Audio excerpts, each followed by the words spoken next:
그야말로 코로나와 함께했던 2020년이 지나가고 있습니다.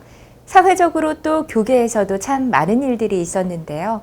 한국기도공보 핫이슈에서는 올해를 마무리하며 교계의 10대 뉴스를 꼽아봤습니다. 지금부터 함께 보시죠.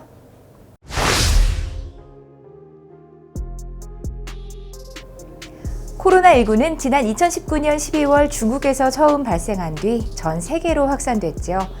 국내에서도 1월 20일 우한에서 입국한 35세 중국 여성이 첫 환자로 발견되면서 확산이 시작됐습니다. 비말로 감염되는 특징 탓에 군중이 모여 함께 예배를 드리는 교회는 코로나 감염병의 확산으로 전례 없는 타격을 받았는데요. 코로나19 확진자의 증가로 6.25 전쟁 때도 멈추지 않았던 오프라인 예배를 드릴 수 없는 충격적인 상황에 맞닥뜨렸습니다. 이로 인해 온라인을 활용한 다양한 예배 방식과 프로그램을 개발해야 하는 상황에 처하게 됐는데요. 이러한 암울한 상황은 현재 진행형이고요. 코로나19 사태가 진정된 후에도 성도들이 얼마만큼 다시 교회로 복귀할지에 대해서는 부정적 전망이 지배적입니다.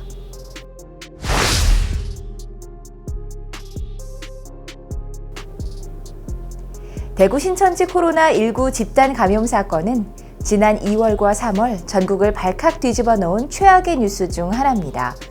1월 20일 첫 번째 확진자가 발생한 이래 한 달 넘도록 단 30명의 확진자밖에 없었던 대한민국에서 31번째 확진자가 발생한 후 전혀 새로운 국면으로 치닫게 됐죠. 신천지 신도로 밝혀진 31번째 확진자는 증상이 있으면서도 의료진의 검사 요청을 거부하고 신천지 모임에 간 사실이 확인돼 바로 다음날 검사 결과 무려 20명의 추가 확진자가 나오는 사태가 발생했습니다. 이로 인해 확진자 수가 세계 2위, 인구수 대비 1위로 올라가기도 했는데요. 신천지로 인해 대구와 영남권의 확진자가 3월 8일 6,100명이 될 정도로 급속한 확산세를 보였습니다. 이 사건으로 신천지에 대해 잘 알지 못하던 국민들은 신천지의 실태를 알게 됐고 결국 교주 이만희는 구속되기에 이르렀습니다.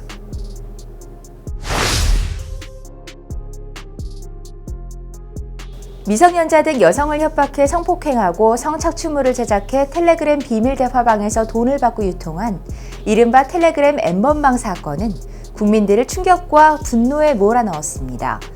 교계에서도 범죄자들의 반인륜적 범죄를 규탄하고 우리 사회를 안전한 공동체로 만들어갈 것을 촉구하는 목소리를 높였는데요. 총회 교회 성폭력 대책위원회는 3월 26일 논평을 가장 먼저 내고 교단의 성명을 촉구했고요. 총회도 5월 29일 공식 성명을 내고 교회가 성범죄에 대해 모범이 되지 못하고 대사회적 책임을 다하지 못한 것을 애통해하며 회개한다고 밝혔습니다.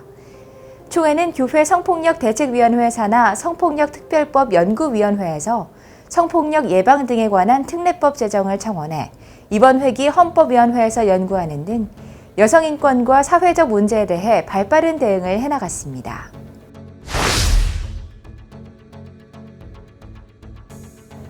국내 코로나19의 첫 번째 유행이 신천지 때문이라면 2차 대유행은 전광훈 목사와 사랑제일교회에서 발생한 집단 감염 사건 때문이라고 할 수 있는데요. 한국교회 내 극보수주의의 필요와 맞닿아 세력이 확장됐고 일반 언론에서 한국교회를 대표하는 인물 중 하나처럼 비칠 때까지 한국교회는 자정 능력을 발휘하지 못했습니다. 그러던 중 광화문 집회 등을 열고 대면 예배를 강행하다가 집단 감염 발생지가 되고 말았는데요. 9월 14일 기준 사랑제일교회 관련 확진자는 총 1,163명에 이를 정도였습니다.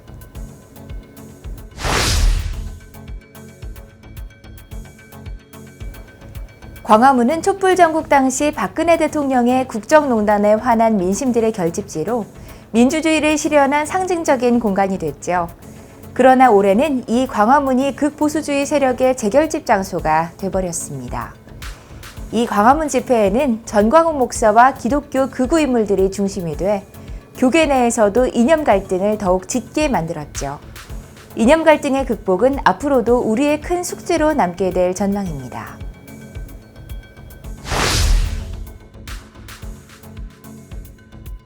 위안부 할머니들을 돕기 위해 설립된 단체인 정의기억연대 대표 윤미향 씨가 더불어민주당 비례대표로 국회의원에 당선된 뒤 업무상 횡령 배임, 보조금 관리법 위반, 기부금품법 위반, 준사기 등 총 8가지 혐의로 불구속 기소됐습니다.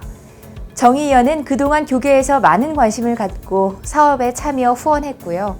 수요 집회에는 많은 기독교인들이 동참하기도 했죠. 특히 위안부 할머니들의 마포 쉼터는 명성교회가 구입해 할머니들에게 제공해오던 터라 교계에서도 많은 이목이 집중됐습니다.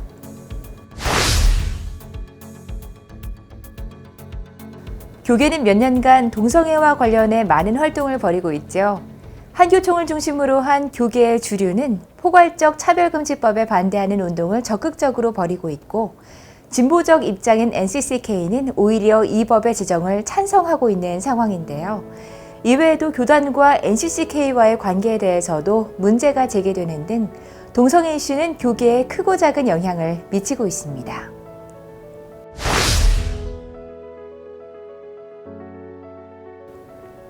가을 들어 코로나19가 전국적으로 확산되면서 각 교단들은 1년간 가장 중요한 행사인 총회를 제대로 열 수 없는 상황에 처하게 됐죠.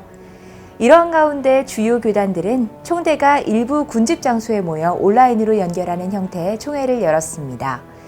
처음 진행되는 온라인 총회라 여러 교단들이 현안에 대해 제대로 된 논의를 하기 어려웠다는 평가가 많았습니다.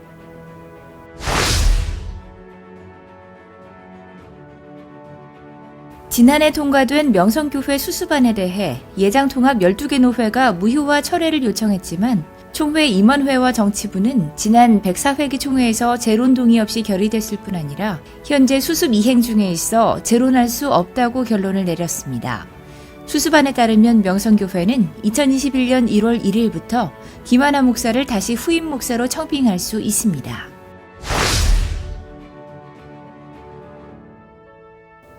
올해는 6.25 전쟁 발발 70주년이 되는 해였죠. 하지만 남북관계는 2019년 북미 회담이 성과 없이 끝나면서 경색 국면을 면하지 못하고 있는데요. 이런 가운데 일부 기독교 단체를 비롯한 극우 단체들의 대북 전단 살포로 남북관계는 더욱 악화되기도 했죠. 올해 북한에서는 남북 연락사무소를 폭파해 국민들이 긴장하기도 했는데요. 이러한 가운데 교계의 통일 담론을 주도했던 평화통일연대가 10주년을 맞기도 했습니다. 2020년 10대 뉴스를 꼽아봤는데 어떠셨어요? 다가오는 2021년이 기대도 되면서도 앞으로 풀어야 할 숙제가 참 많다는 생각이 듭니다. 바로 여러분과 함께 이 과제들을 해결해 나갈 수 있었으면 좋겠습니다. 핫이슈는 2021년에 더 밝은 소식 가지고 다시 찾아올게요. 여러분 해피 뉴 이어.